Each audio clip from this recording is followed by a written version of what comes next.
Halo anak-anak, jumpa lagi dengan Miss Ayu. Miss Ayu berharap anak-anak semua dalam keadaan sehat. Hari ini kita akan melanjutkan materi tema 1, subtema 1, pembelajaran 5. Oke anak-anak, pada pembelajaran ini kita akan belajar tentang menulis cerita menggunakan kosakata yang tepat. Nah anak-anak, harus ketahui terlebih dahulu kosakata itu apa? Kosakata berarti kumpulan kata-kata yang memiliki arti. Ingat, kosakata berarti kumpulan kata-kata yang memiliki arti. Oke? Pasti semua anak-anak sangat senang ketika mendengarkan cerita. Nah, sekarang saatnya anak-anak semua tidak saja mendengarkan tetapi juga menulis cerita berdasarkan gambar yang kalian lihat. Oke anak-anak, pertama apa yang harus kita lakukan agar kita dapat menulis cerita dengan baik dan benar? Pertama, anak-anak harus menulis dahulu kata-kata penting yang ada di dalam gambar yang kalian lihat. Setelah itu, kalian tahu terlebih dahulu apa arti dari kata-kata itu. Itulah yang dinamakan kosakata. Setelah itu, baru anak-anak belajar untuk menulis cerita.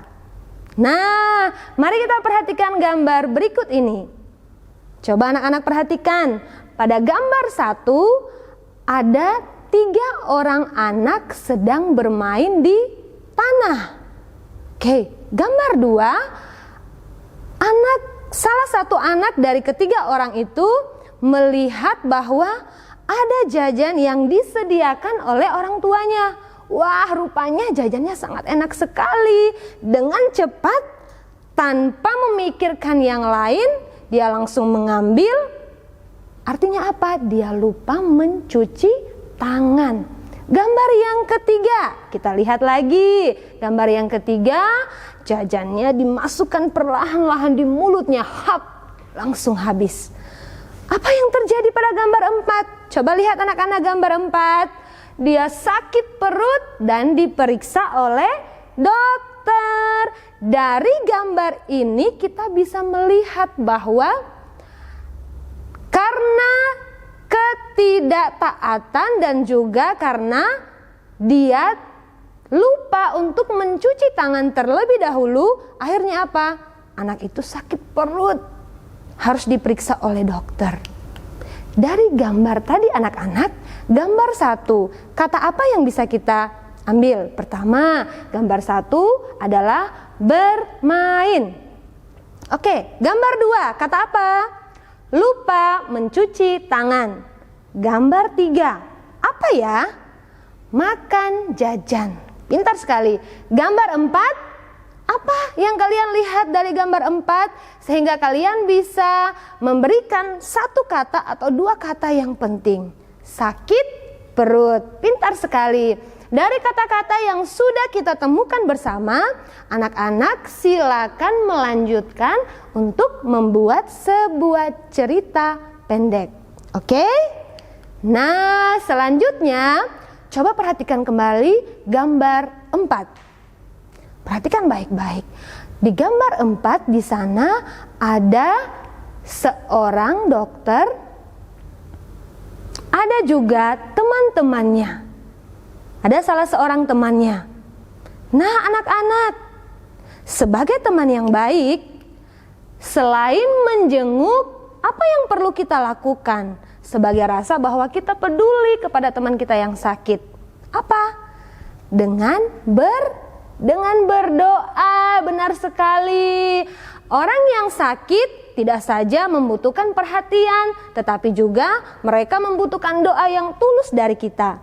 Berdoa, ingat kembali, berdoa adalah salah satu contoh pengamalan sila pertama Pancasila, yaitu apa? Kita percaya, kita bersyukur kepada Tuhan sekalipun sakit, tapi apa? Kita masih bisa hidup. Ingat anak-anak, sekalipun sakit, kita masih hidup, berarti kita tetap harus bersyukur dalam keadaan apapun. Oke, anak-anak, perbuatan yang dilakukan oleh teman-teman dari salah seorang teman yang sakit tadi itu adalah salah satu contoh perbuatan baik. Perbuatan baik, selain mereka menjenguk, mereka juga pasti mendoakan teman-teman mereka.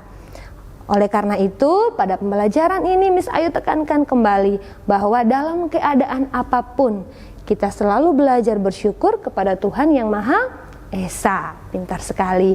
Nah, pertanyaannya, apakah kita berdoa di saat kita sakit saja? Tidak. Kita berdoa tidak saja di saat sakit, tetapi juga saat sebelum dan sesudah makan, sebelum dan sesudah belajar, sebelum pergi dan kembali dari tempat kita pergi. Nah, anak-anak, kita sangat membutuhkan doa. Kenapa? Karena doa kita berbicara dengan Tuhan, kita mengungkapkan segala hal yang kita rasakan, yang kita alami. Nah, kita juga berdoa. Kenapa? Karena Tuhan berikan kita akal budi yang sangat baik. Oke, kalau begitu, mari kita belajar berhitung yuk. Belajar berhitung bersama Miss Ayu. Mari kita belajar menjumlahkan bilangan 4 angka tanpa menyimpan dengan cara bersusun pendek. Oke. Anak-anak, silakan perhatikan contoh berikut ini. Nah, dari contoh ini anak-anak bisa melihat di sana ada angka berapa? Ada 1205 tambah 2143. Nah, perhatikan baik-baik contoh di samping. Satuan tambah satuan, 5 tambah 3, 5 tambah 3 berarti 8. Benar sekali. 0 tambah 4 itu adalah angka puluhan tambah puluhan, hasilnya 4. Selanjutnya, ratusan tambah ratusan, 2 tambah 1, hasilnya 3. Benar sekali. Yang terakhir, ribuan tambah ribuan, 1 tambah 2 sama dengan 3. Pintar sekali. Anak-anak, dalam contoh ini yang perlu kalian perhatikan adalah perhatikan baik-baik garis yang menunjukkan satuan dan satuan, puluhan dan puluhan, ratusan dan ratusan, ribuan dan ribuan. Kalau anak-anak tidak memperhatikan ini, bisa saja hasilnya tidak benar. Oke, ini penjelasan dari Miss Ayu. Miss Ayu sangat berharap anak-anak di rumah bisa memahaminya. Selanjutnya, anak-anak, ketika kalian sudah paham, kalian bisa mengerjakan soal-soal yang ada di buku kalian, khususnya soal pembelajaran 5. Nah, cukup sekian untuk pembelajaran hari ini. Sampai jumpa.